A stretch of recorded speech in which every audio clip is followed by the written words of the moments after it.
حضرت ابراہیم علیہ السلام کی وہ دل دہلا دینے والی کہانی جس نے قربانی کو عبادت بنا دیا۔ السلام علیکم۔ آج آپ کو وہ واقعہ بتائیں گے جو ہر مسلمان کو سننا لیے ضروری ہے۔ یہ بت کسی کام کے نہیں ہیں۔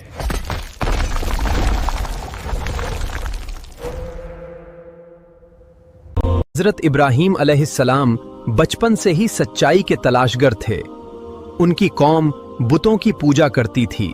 میرے ابا جان، آپ ان بتوں کی پوجا کیوں کرتے ہیں جو نہ سن سکتے ہیں نہ دیکھ سکتے ہیں؟ یہاں سے نکل جاؤ، مجھے کچھ نہیں سننا۔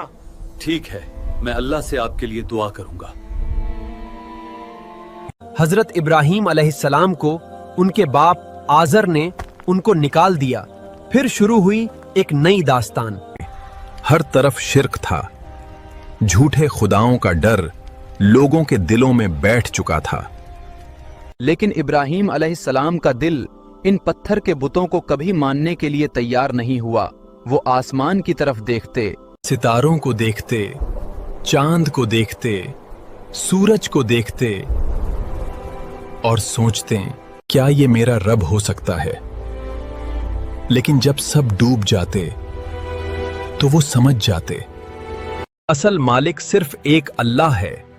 پھر ایک دن انہوں نے اپنی قوم کے بڑے بڑے بت توڑ دیے۔ یہ بت کسی کام کے نہیں ہیں۔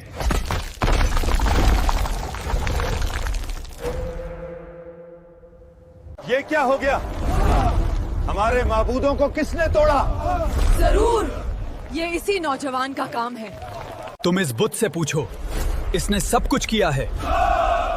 تم کو معلوم ہے کہ یہ بول نہیں سکتا۔ اگر یہ بول سکتے ہیں تو ان سے پوچھ لو۔ بس یہیں سے شروع ہوئی دشمنی۔ قوم نے فیصلہ کیا۔ جب قوم ابراہیم کے معبودوں کی تباہی پر سیخ پا ہوئی تو ابراہیم ثابت قدم رہے۔ ابراہیم کو زندہ جلا دو۔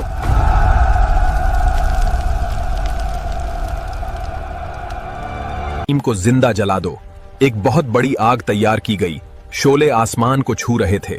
لوگ تماشا دیکھنے جمع تھے۔ پھر ابراہیم علیہ السلام کو آگ میں پھینک دیا گیا۔ لیکن اسی پل اللہ کا حکم آیا، اے آگ، ابراہیم پر ٹھنڈی اور سلامتی والی ہو جا۔ اور دیکھتے ہی دیکھتے وہ آگ ایک باغ بن گئی۔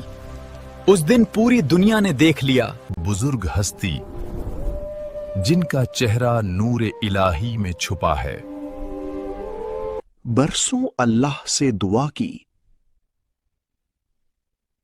پھر اللہ نے اولاد دی، اور پھر ایک ایسا حکم ملا جسے سن کر پہاڑ بھی کانپ جائے۔ پھر ایک امتحان کی گھڑی آ گئی۔ اللہ نے کیا کہا ابراہیم علیہ السلام سے؟ آزرا علیہ السلام اور چھوٹے سے اسماعیل کو ریگستان میں چھوڑاؤ، وہ جگہ جہاں دور دور تک پانی نہیں تھا، کوئی انسان نہیں تھا، صرف تپتا ہوا ریگستان تھا۔ حضرت ابراہیم علیہ السلام نے اللہ کے حکم پر عمل کیا اور انہیں وہاں چھوڑ کر واپس چل پڑے۔ ہاجرہ علیہ السلام پیچھے دوڑیں اور پوچھا تھا، کیا اللہ نے آپ کو ایسا حکم دیا ہے؟ ہاں،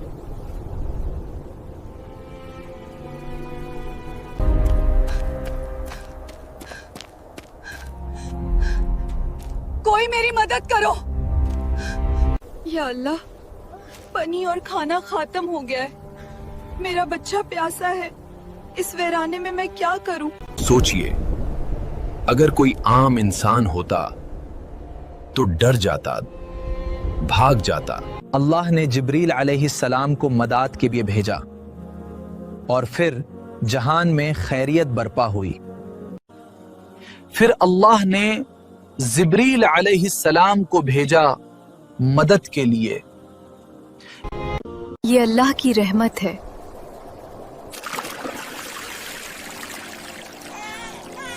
سال بیت گئے۔ اسماعیل علیہ السلام بڑے ہونے لگے۔ وہ فرمانبردار تھے، بہادر تھے۔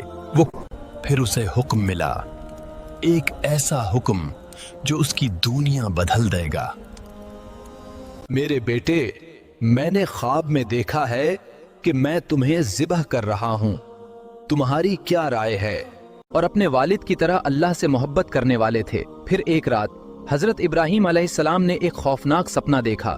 انہوں نے دیکھا اب یقین ہو چکا تھا اللہ انہیں اپنے سب سے پیارے رشتے کی قربانی دینے کا حکم دے رہا ہے۔ اس رات کہ وہ اپنے بیٹے کو اللہ کی راہ میں ذبح کر رہے ہیں۔ ایک نبی کا سپنا وہی ہوتا ہے، یعنی اللہ کا حکم۔ اے میرے بیٹے، میں نے خواب میں دیکھا ہے کہ میں تمہیں ذبح کر رہا ہوں، اب بتاؤ تمہاری کیا رائے ہے؟ لیکن اسماعیل علیہ السلام نے جو جواب دیا وہ تاریخ میں ہمیشہ کے لیے امر ہو گیا ہے۔ پھر وہ اپنے بیٹے اسماعیل علیہ السلام کے پاس گئے اور کہا، اے میرے والد، آپ کو جو حکم دیا گیا ہے اسے کر گزریے، انشاءاللہ آپ مجھے صبر کرنے والوں میں پائیں گے۔ یہ صرف باپ بیٹے کی بات چیت نہیں تھی، یہ ایمان کی سب سے اونچی مثال تھی۔ اپنے بیٹے کو اللہ کی راہ میں قربان کر دو، یہیں سے شروع ہوا۔ یہ سفر آسان نہیں تھا، لیکن اللہ کی رحمت ان کے ساتھ تھی۔ صحرا کی تاریکی میں وہ ایک روشن اور یوں وہ چل پڑے، باپ اور بیٹا، اللہ کے حکم کی جانب۔ یہ سفر ایمان اور تسلیم کی آزمائش تھا۔ وہ رات بھر چلتے رہے اس کی روشنی میں۔ حضرت ابراہیم علیہ السلام کی وہ دل دہلا دینے والی کہانی، جس نے قربانی کو عبادت بنا دیا، کہ انہوں نے بیٹے کی آنکھوں پر پٹی باندھ دی تاکہ باپ کا دل کمزور نہ پڑ جائے۔ ریگستان کی ہوائیں تیز ہو رہی تھیں، جسے سوچ کر انسان کانپ جائے۔ ابراہیم علیہ السلام نے اپنے بیٹے کو زمین پر لٹایا۔ پھر حضرت ابراہیم علیہ السلام نے کانپتے ہاتھوں سے چھری چلائی، لیکن چھری نہیں چلی۔ انہوں نے دوبارہ کوشش کی، پھر بھی نہیں۔ اے ابراہیم، تم نے اپنا خواب سچا کر دکھایا، اور پھر اللہ نے جنت سے ایک دمبا بھیج دیا۔ آسمان گواہ تھا، فرشتے گواہ تھے، اور پوری کائنات اس منظر کو دیکھ رہی تھی، اور انہوں نے اپنا امتحان پورا کر دیا تھا۔ اسی پل آسمان سے آواز آئی، کیونکہ اللہ کو اسماعیل کا خون نہیں چاہیے تھا، اللہ تو بس ان کا ایمان دیکھنا چاہتا تھا۔ زنہن، جسے اسماعیل علیہ السلام کی جگہ قربان کیا گیا۔ اس پل ایک بیٹے کی جان بچ گئی، لیکن دنیا کو مل گیا قربانی کا ہمیشہ رہنے والا پیغام، قربانی کا وہ عظیم سلسلہ جو آج تک جاری ہے۔ اپنی محبتوں کو اللہ کے حکم کے آگے جھکانے کا نام تھا، یہیں سے شروع ہوا۔ یہ صرف جانور ذبح کرنے کا نام نہیں تھا، یہ اپنے نفس کو کاٹنے کا نام تھا۔ تو وہ ہر مشکل آسان کر دیتا ہے، اور حضرت اسماعیل علیہ السلام نے سکھایا، اللہ کو نہ جانور کا گوشت پہنچتا ہے، نہ خون اس تک پہنچتی ہے۔ لیکن اصل سوال یہ ہے، کیا ہم نے قربانی کی روح کو سمجھا؟ اور یہی وجہ ہے کہ آج حج میں رمی جمرات کی سنت ادا کی جاتی ہے۔ پھر وہ لمحہ قریب آنے لگا آتا ہے۔ آج کروڑوں مسلمان عید الاضحیٰ پر قربانی کرتے ہیں۔